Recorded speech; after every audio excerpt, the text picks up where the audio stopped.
एक नारी जो अग्नि से पैदा हुई। मुझे चाहिए एक ऐसा पुत्र जो द्रोण को मारे।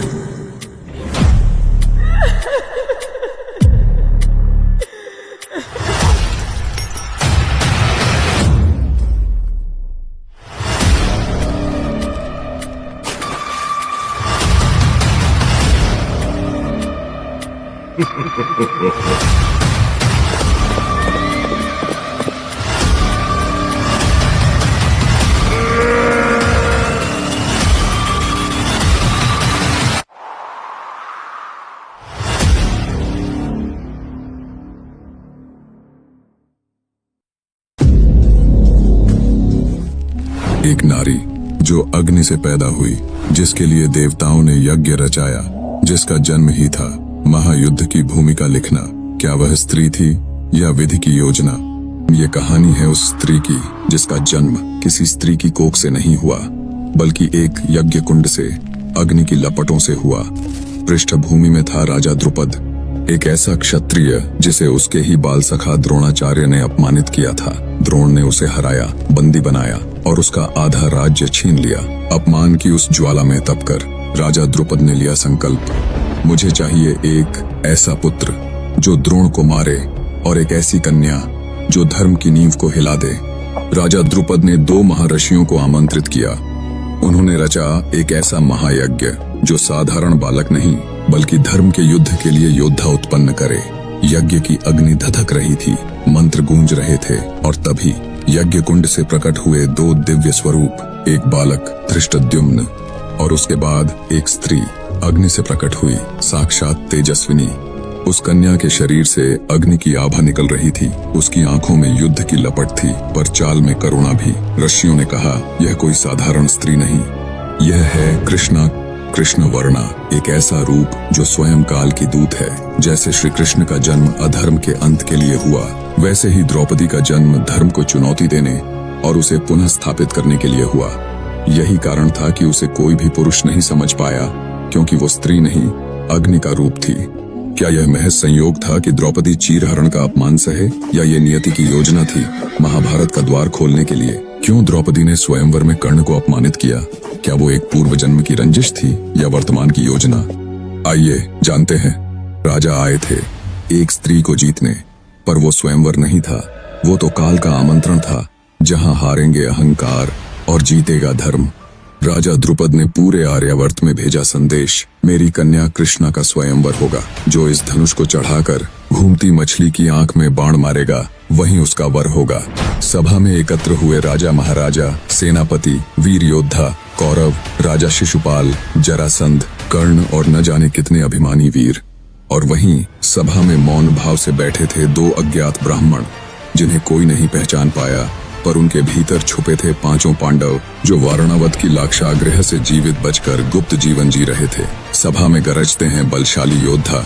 शिशुपाल धनुष उठाने जाता है, और उसका घमंड धनुष के भार तले दब जाता है। जरासंध प्रयास करता है, पर व्यर्थ। फिर आता है कर्ण, अंग देश का राजा, परम धनुर्धर, जिसकी वीरता सूर्य के समान तेजस्वी, पर जन्म से सूत पुत्र। वो आगे बढ़ता है, तभी द्रौपदी की आवाज गूंजती है, मैं किसी सूत पुत्र से विवाह नहीं कर सकती।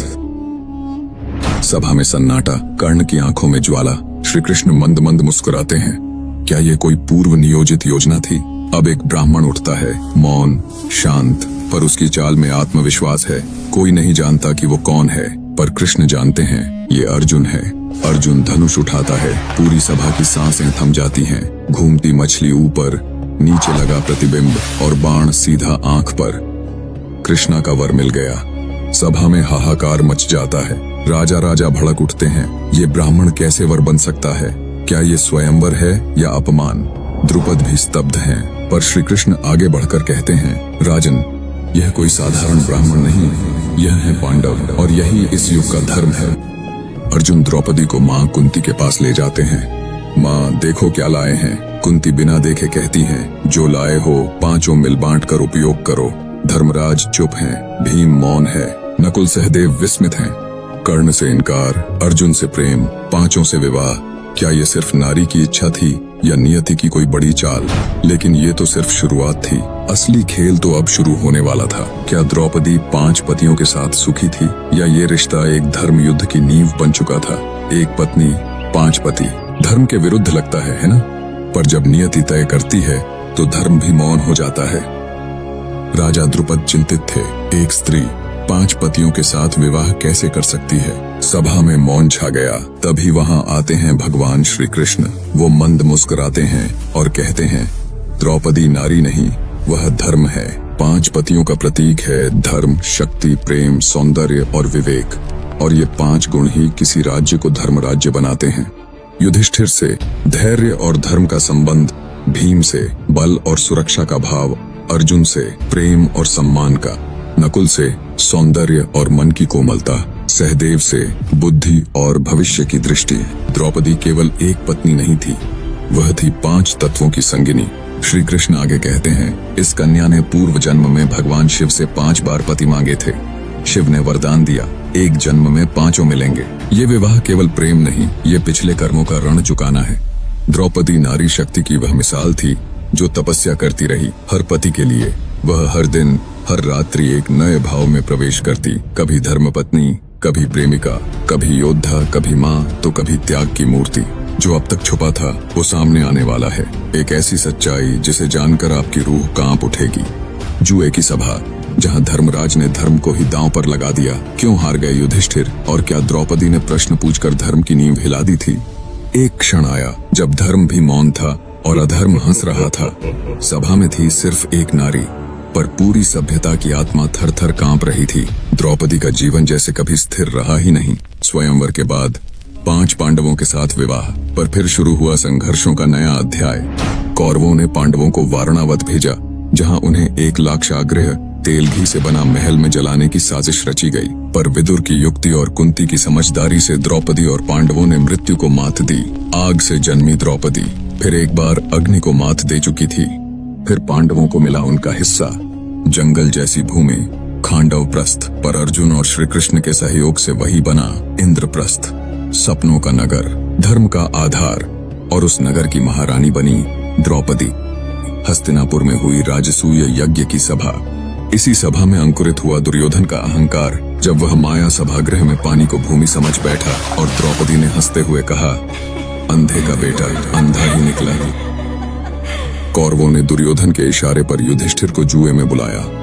एक एक करके युधिष्ठिर हारते गए, राज्य, धन, भाइयों को, फिर स्वयं को, और फिर दांव पर लगा दी द्रौपदी। जब दूत ने द्रौपदी को बुलाया, वो पूछती है, क्या जो स्वयं को हार चुका हो उसे अधिकार है मुझे हारने का? सभा में कोई उत्तर नहीं। भीष्म मौन, द्रोण मौन, कृपाचार्य मौन, धर्मराज मौन, और अधर्म गूंज रहा था, हंस रहा था। दुशासन ने बाल पकड़कर द्रौपदी को खींचा। वो सभा में गिरी, लज्जित, अपमानित। द्रौपदी ने हाथ जोड़े, किसी को नहीं पुकारा, सीधा श्री कृष्ण को पुकारा, हे केशव, यदि आज तू नहीं आया तो नारी के सम्मान की हत्या हो जाएगी। दुशासन ने चीर खींचना शुरू किया, और तभी श्री कृष्ण ने किया चमत्कार। द्रौपदी का चीर बढ़ता गया। दुशासन थक गया, शर्मिंदा हो गया, हार गया। सभा की आंखें झुक गईं, पर द्रौपदी की आंखों में ज्वाला थी। वहीं खड़े खड़े द्रौपदी ने प्रतिज्ञा ली, जब तक दुशासन के रक्त से अपने बाल नहीं धोऊंगी तब तक उन्हें खुला ही रखूंगी। और तभी महाभारत का युद्ध तय हो गया। क्या महाभारत का कारण जुए की सभा थी, या एक नारी के आंसू जो इस सभ्यता से बदला लेने उतरे थे? द्रौपदी ने श्रृंगार त्याग दिया था, बाल खोल दिए थे, और एक प्रतिज्ञा ले ली थी, अब मेरा एक एक आंसू युद्ध मांगेगा। चीरहरण के बाद भी द्रौपदी को न्याय नहीं मिला, बल्कि पांडवों को 13 वर्षों का वनवास मिला और 1 साल अज्ञातवास। इंद्रप्रस्थ की महारानी अब अरण्य की वासिनी थी। वो सोने की पालकी से उतरकर अब जंगल की पगडंडियों पर नंगे पांव चल रही थी। हर सुबह द्रौपदी उन केशों को देखती और याद आता था अपमान। वनवास कोई पलायन नहीं था, वो तो एक तैयारी थी। जंगलों की नीरवता में द्रौपदी ने अपने भीतर की शक्ति को पुकारा। दिन के उजाले में वह पांडवों की संगिनी थी, पर रात के अंधकार में वह एक तपस्विनी थी। एक दिन वन में श्री कृष्ण आए। द्रौपदी ने अपने अश्रुपूरित नेत्रों से पूछा, केशव, क्या मेरा अपराध इतना बड़ा था कि पूरी सभा मौन रही? कृष्ण ने उत्तर दिया, नहीं सखी, ये अपराध तेरा नहीं, युग का था और तेरी प्रतिज्ञा ही उस युग का अंत करेगी। वनवास में द्रौपदी ने केवल जीवन नहीं जिया बल्कि नारी शक्ति का वो रूप बन गई जो सहती नहीं, उठ खड़ी होती है। पांडवों की प्रेरणा बनी, भीम के क्रोध का कारण बनी, अर्जुन के बाणों का लक्ष्य बनी और महाभारत युद्ध का मुख्य कारण भी। क्या सच में द्रौपदी बदले के लिए जी रही थी या वो पूरी सभ्यता को बताने आई थी कि जब नारी उठ खड़ी होती है तो इतिहास नहीं, युग बदल जाता है। कुरुक्षेत्र की भूमि पर जब पांडवों की सेना खड़ी थी तो अर्जुन के धनुष से पहले द्रौपदी की आंखों की आग जल चुकी थी। युद्ध सिर्फ सिंहासन का नहीं था, ये उस चीर का बदला था जो सभा में खींचा गया था। हर बाण में द्रौपदी की प्रतिज्ञा थी, हर मृत योद्धा में अधर्म का भाग। और फिर भीम ने युद्ध भूमि में दुशासन को धरती पर गिराया और उसकी छाती को फाड़ दिया। और फिर ये लो द्रौपदी, अब तुम्हारे खुले केश इस रक्त से धो सकता हूँ। द्रौपदी शांत खड़ी रही, केश खुले थे पर नेत्र शांत। प्रतिज्ञा पूरी हो गई थी पर भीतर अब कोई संतोष नहीं था। महाभारत समाप्त हुआ, पांचों पांडव विजयी हुए पर द्रौपदी हार चुकी थी। उसके पांचों पुत्र उप पांडव जो शिविर में सो रहे थे, रात्रि में अश्वत्थामा ने क्रोध में मार दिए। सुबह हुई, द्रौपदी के पास 5 मृत शरीर रखे गए। वह फूट कर रोई नहीं, बस एक मौन चीत्कार था। श्री कृष्ण ने कहा, द्रोण पुत्र अश्वत्थामा ने यह पाप किया है। भीम और अर्जुन ने प्रतिज्ञा ली, हम उसका सिर काट लाएंगे। लेकिन जब अश्वत्थामा को बांध कर लाया गया, द्रौपदी ने देखा उसके नेत्रों में भय था और सिर झुका हुआ। द्रौपदी ने सबको रोका और कहा, नहीं, जैसे मैं अपने पुत्रों के लिए रो रही हूँ वैसे ही किसी माँ को और न रोना पड़े। वह ब्राह्मण पुत्र है, वो जो कभी प्रतिशोध की ज्वाला थी आज क्षमा की गंगा बन चुकी थी। क्या द्रौपदी की जीत हुई या हर नारी की तरह उसने अंत में सब सहकर भी सबको माफ कर दिया? महाभारत के विनाशकारी युद्ध के बाद कौरव मरे, कर्ण गिरा, भीष्म लेटे रहे शरशैया पर। हस्तिनापुर की गद्दी अब धर्मराज युधिष्ठिर को मिली। द्रौपदी इंद्रप्रस्थ की रानी बनी दोबारा। कुछ वर्षों बाद राज्य छोड़कर पांडवों ने लिया विरक्ति का मार्ग। धर्मराज युधिष्ठिर, भीम, अर्जुन, नकुल, सहदेव और द्रौपदी सभी चल पड़े हिमालय की ओर, मोक्ष की यात्रा पर। राजा से ऋषि बनना था, महारानी से मुक्त आत्मा। हिमालय की कठोर ऊंचाइयों पर जहां हर सांस तपस्या बन जाती है, वहीं एक क्षण आया जहां द्रौपदी गिर गई। भीम चौंके, अर्जुन रुके, पर युधिष्ठिर ने पांव नहीं रोके। भीम ने पूछा, धर्मराज, द्रौपदी गिर गई, आपने क्यों नहीं रोका? युधिष्ठिर ने कहा, क्योंकि वह पूरी निष्ठा से सभी पतियों को समान नहीं रख सकी। उसका विशेष प्रेम अर्जुन के लिए था। शास्त्र कहते हैं, मोक्ष की यात्रा में मन के छोटे से पक्षपात भी आत्मा को नीचे गिरा देते हैं। द्रौपदी जो हमेशा धर्म के साथ खड़ी रही, उसके भीतर भी मनुष्यता थी, मोह था, प्रेम था। पर शायद मोक्ष के लिए केवल सत्य नहीं, पूर्ण निष्पक्षता चाहिए होती है। पुराणों में कहा गया है, द्रौपदी श्री लक्ष्मी का अंश थी, जैसे श्री कृष्ण श्री हरि विष्णु के अंश। अगर द्रौपदी चुप रहती तो धर्म की हार होती। वो चीखी, लड़ी, लांछित हुई पर चुप नहीं रही। यह थी द्रौपदी गाथा की अंतिम कड़ी।